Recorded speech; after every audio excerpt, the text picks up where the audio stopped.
माने जो भी बुनकर बनाते हैं अलग अलग जगह, साउथ का जो सिल्क का साड़ी है, पश्चिम बंगाल का भी साड़ी है, इधर सूरती साड़ी है, मारवाड़ी साड़ी है, सारी प्रकार की साड़ियों का कलेक्शन मिलेगा, सब प्रकार के कुर्ता पजामा का कलेक्शन मिलेगा, खादी का कलेक्शन भी बहुत बड़ा मिलेगा। अब फैब इंडिया विदेशी कंपनी है, इसका हिंदुस्तान से क्या लेना देना। विदेशी कंपनियां खादी में घुस गई, माने महात्मा गांधी की खादी स्वदेशी पर भी विदेशी कंपनियां कब्जा करके बैठ गई, क्योंकि इधर प्रोग्रेसिव सोच नहीं थी। तो मैं खुले दिमाग से सोचता हूँ इन बातों को।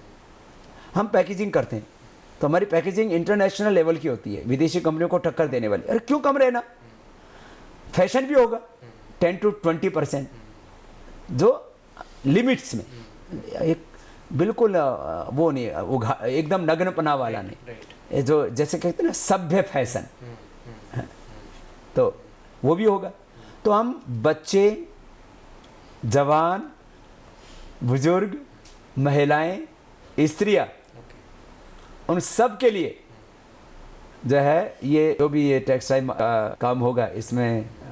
और इसके अंदर एक तरफ वो सिर पे बांधते ना पगड़ी भी मिलेगी, और उसमें हमारे जो मुस्लिम भाई हैं उनके लिए भी टोपी मिलेगी काली वाली, और मुस्लिम बहनों का बुर्का भी मिलेगा सब मिलेगा, क्या दिक्कत है। अब ये कोई हम कोई भेदभाव देखते ही नहीं, तो हम तो कहते हैं ये सारी चीज़ें आनी चाहिए। और इसमें क्या हो रहा है, दो बातें इसमें। पहले तो मैंने सोचा नहीं था, फिर ऐसे मेरे को इससे बड़ा होता है कि हमारे हिंदुस्तान के बच्चे जीन्स भी पहनते तो विदेशी पहनते हैं। 25-25 हज़ार रुपये की, तुमने कितने की खरीदी है? ये 2000 की। तो जो 2000 की है कम से कम 1000 की देंगे आपको, इससे अच्छी क्वालिटी की, तो आपको अच्छा लगेगा कि नहीं लगेगा, और प्राउड फील होगा कि मेरे को एक अच्छी कंफर्ट, जैसा कलर, जैसा फिटिंग, स्टिचिंग जैसा चाहिए वो पूरा है, तो वो क्यों नहीं पहनेगा। तो उसको हमें देखो, आजकल ना एक तो ब्रांड का बहुत ज़्यादा अट्रैक्शन हो गया है। तो हमारे को दो चीज़ों से बड़ा तकलीफ था, एक तो बच्चे हमारे देश के और विदेशी ब्रांड्स के ऊपर गौरव अनुभव करने लगे, प्राइड फील करने लगे, और दूसरा उससे पैसा देश का बाहर जाने लगा। एक तो ये बात है। दूसरी बात, जितनी हमारी बड़े बड़े जो है जो टेक्सटाइल्स की और जो है गारमेंट्स की, अलग अलग प्रकार के बुनकरों की हालात बहुत ख़राब हो गए। लोगों ने आज ये तो आप इसके ऊपर सर्वे करो, आपको पता लगेगा। बड़े बड़े जो ग्रुप्स हैं, मेरे पास तो सभी आ चुके हैं, किसी के पास रेमंड वाला 2-3 दिन पहले, पिछले तो लगभग सभी लोग आ चुके हैं। करीब लोगों की 25 to 50% कैपेसिटी खाली पड़ी है फैक्ट्री में, तो उनका इस्तेमाल होगा ना। हमारे हजारों लाखों बुनकर हैं, हथकरघा है, लोगों को हाथों को काम नहीं है, तो एक नया समृद्धि का दौर शुरू होगा। तो हम कहते हैं कि ये सब पुंगापंथी बातें छोड़ो। सन्यासी को क्या करना चाहिए क्या नहीं करना चाहिए, सन्यासी के लिए एक ही धर्म है, अपने लिए कुछ नहीं करना चाहिए और देश के लिए सब कुछ करना चाहिए, वो सन्यासी है। और ये डेफिनेशन गीता में, ये डेफिनेशन हमारी स्मृतियों में, शास्त्रों में, वेदों में, अनाश्रितः कर्म फलम कार्यम कर्म करोति यः स सन्यासी च योगी च न निरग्नि न चाक्रिय। तो ये नए नए काम होंगे। अब ये डेयरी में भी जाएंगे, वो भी बड़ा काम होगा। हमारे गौर पशुपालन में भैंस से हमारा कोई बैर नहीं है। बहुत सारे एलजीबीटी कम्युनिटी वाले होमोसेक्सुअल्स आपसे मिलके शायद आपका व्यू चेंज करने का या कुछ बोला हो, मतलब बात वो शायद उन्होंने अपील भी किया आपसे। कौन? होमोसेक्सुअल या एलजीबीटी कम्युनिटी जो बोलते हैं उनके बारे में, क्योंकि आपका एक अलग व्यू है उनके बारे में कि मतलब ये करके, क्या आप उसी का मतलब राय पे कायम है कि मतलब ये एक बीमारी है या इसको ये करना चाहिए? देखो ऐसा है, मैं होमोसेक्सुअलिटी के बारे में कई बार कह चुका हूँ, अभी फिर एक बार बोलता हूँ। होमोसेक्सुअल्स के प्रति मेरी पूरी सहानुभूति है, क्योंकि मैं मानवतावादी आदमी हूँ। मैं किसी मज़हब को, मैं कोई पोंगापंथी परंपराओं को नहीं मानता। तो चाहे वो मेल हैं या फीमेल्स हैं, समलैंगिकों में मेरा किसी से कोई बैर नहीं है। और बहुत से लोग मेरे से मिलते रहते हैं। हाँ, वही मैं कह रहा था। तो मेरे से मिलते हैं तो बोले बाबू जी आप हमारे बारे में इतना कड़वा कड़वा क्यों बोलते हैं। मैंने कहा मेरा ऐसा कोई बैर नहीं है और बैर हो भी नहीं सकता। कोई सन्यासी किसी के बारे में बुरा कैसे सोचेगा। मैं 3 बातें बोलता हूँ। एक, ये प्रकृति की, भगवान की, समाज की व्यवस्था के अनुकूल नहीं है। This is not natural sexual relationship. सब देखते हैं तो सिंपल सी बात, वो भी मानते हैं। दूसरा, ये अनप्रोडक्टिव है। आप कहेंगे कि कोई जो आपस में जो सेक्सुअल रिलेशनशिप होता है तो कोई हर बार प्रोडक्टिविटी के लिए नहीं होता, वो जो है वो खाली एक भावनाओं का अतिरेक भी होता है, तो ठीक है ना। तो भावातिरेक के लिए कोई sexual relationship is not required. माँ अपने बेटे से, बच्चे अपने माँ बाप से, गुरु अपने शिष्य से बहुत प्यार करते हैं। मैं अपने मातृभूमि से बहुत प्यार करता हूँ, तो इसमें कोई सेक्सुअल रिलेशनशिप आता ही नहीं है। प्रेम और सेक्स, इसको आप ऐसे एक करके मत देखो। राइट। तीसरी बात, जो पूरा एक वातावरण इससे बनता है,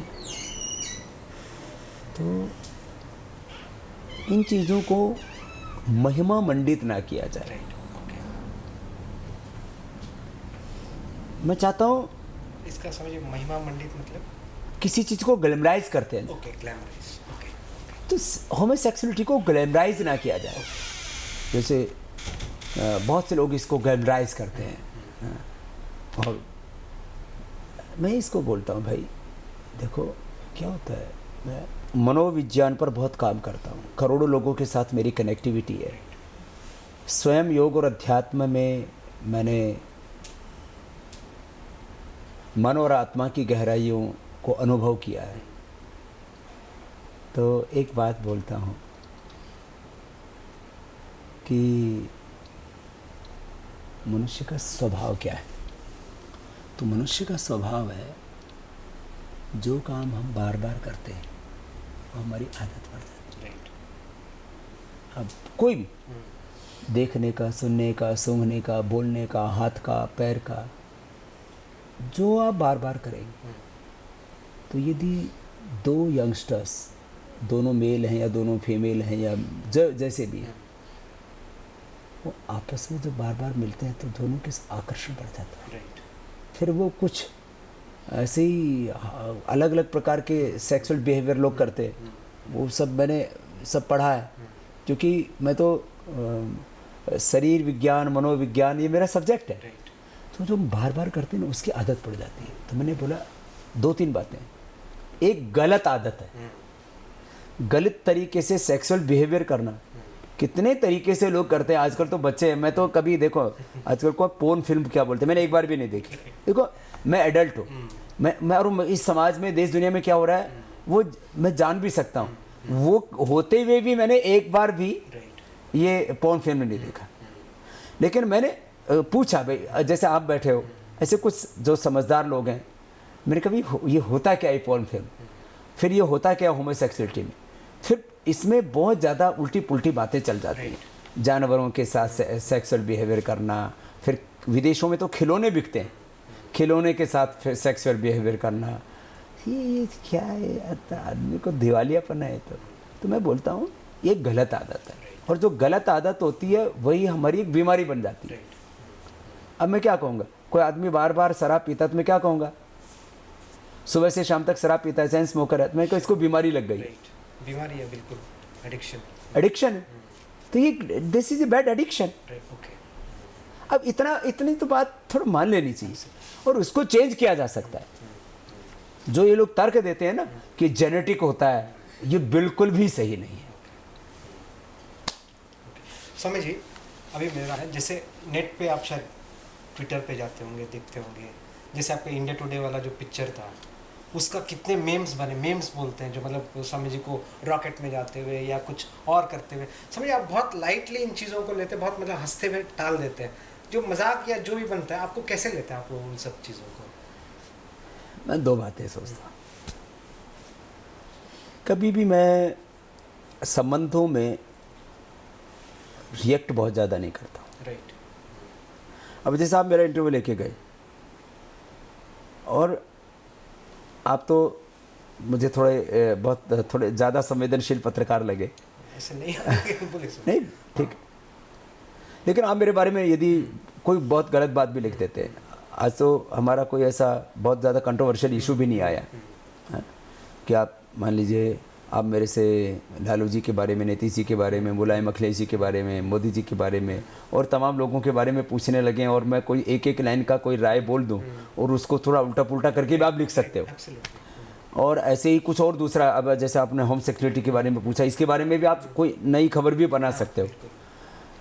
तो मैं आपसे बस मेरा संबंध है तो मैं इतना फ़ोन करके इतना बोलूँगा, देखो ये मेरे साथ इनजस्टिस मत करो। मैं ऐसे बोलता हूँ हमेशा। जो पत्रकारों ने मेरे बारे में कभी भी कुछ भी लिखा या कहा किया, दिखाया टीवी चैनलों पर इधर उधर, तो मैं बोलता था, संबंध तो है मेरे सबसे, तो मैं बोलता था देखो भाई ये मैं पहले तो मजाक में बोलता था, भाई इतना भी न्याय मत करो, मैं एक गरीब साधु हूँ, इतना मत सताओ, ऐसे करके थोड़ा मजाक करके बोलता था। फिर वो कुछ बोलते थे, फिर भी वो कुछ ज़्यादा लॉजिक देने लगे तो फिर मैं उदासीन हो जाता हूँ, मौन।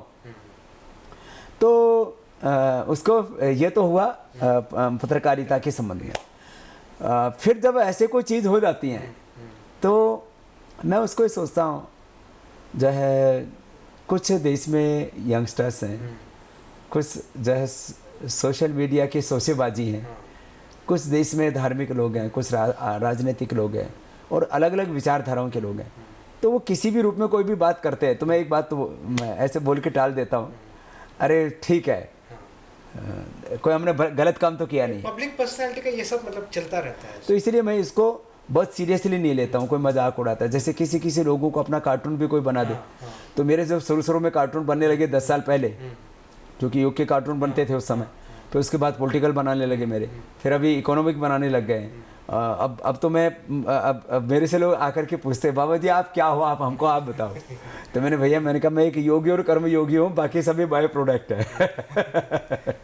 तो ऐसी चीज़ों से कभी कोई बहुत ज़्यादा बेहूदी बात कर देता है, जैसे मतलब कोई जैसे कहते हैं ना अश्लीलता वाली कोई बात कर देता है, उससे तो थोड़ा एक दो क्षणों के लिए हर्ट होते हैं, मीन्स इस रूप में कि नहीं होना चाहिए, बाकी चलता है ऐसे उसको अवॉइड कर देते हैं। समझिए लास्ट ये पतंजलि के जो प्रोडक्ट्स आएंगे फैशन वाले, या उसका क्या नाम अलग होगा या छोटा नाम होगा या ऐसा? उसमें थोड़े सब ब्रांड्स होंगे, सब ब्रांड कुछ, हाँ, जैसे पतंजलि के स्टोर्स भी होंगे। पतंजलि जीन्स का नाम क्या होगा? पतंजलि होगा, कुछ और नाम होगा? उसके अभी बारे में अभी चल रहा है, काम चल रहा है। हो सकता है नाम अलग, शायद अलग हो सकता है। ओके। इसमें बहुत बड़े स्टोर्स भी बनाएंगे। और जैसे मैंने कहा ना, अंडरगारमेंट से लेकर के रेडीमेड से लेकर के कपड़े तक, टेक्सटाइल से लेकर के रेडीमेड से लेकर के गारमेंट से लेकर के अंडरगारमेंट से लेकर के लेडीज़ बॉयज़ सबके होंगे। तो इसके अपने स्टोर्स भी होंगे और कुछ चीज़ों को ओपन मार्केट में भी हम उपलब्ध कराएंगे। तो एक बड़ी स्ट्रेटेजी होगी। और मुझे लगता है कि हिंदुस्तान के ये रेडीमेड्स में या टेक्सटाइल में अब तक का सबसे बड़ा ब्रांड होगा। ये कब तक आ जाएगा समझिए? कोशिश कीजिए 2017 तक। 17 तक। हाँ, करेंगे। अच्छा समझिए, आपने कहा कि मैंने किसी पॉलिटिकल लीडर के नहीं पूछा आपसे बारे में, लास्ट पूछा मोदी जी के साथ आपका अभी क्या रिलेशनशिप है? हमारा बहुत प्रेम है। प्रेम है, अच्छा। बहुत प्रेम है। और हम मोदी जी को देश के एक सबसे कामयाब प्रधानमंत्री के रूप में देखना चाहते हैं। और वो जो कर रहे हैं उसके प्रति हमारी प्रार्थनाएं, हमारी सद्भावनाएं, हमारी शुभेच्छाएं, शुभकामनाएं तो हैं ही। जिस भी एस्पेक्ट में हम उसमें मदद कर सकते हैं, जिस भी तरह से, उसमें उनकी मदद करें, क्योंकि देश सबसे पहले है।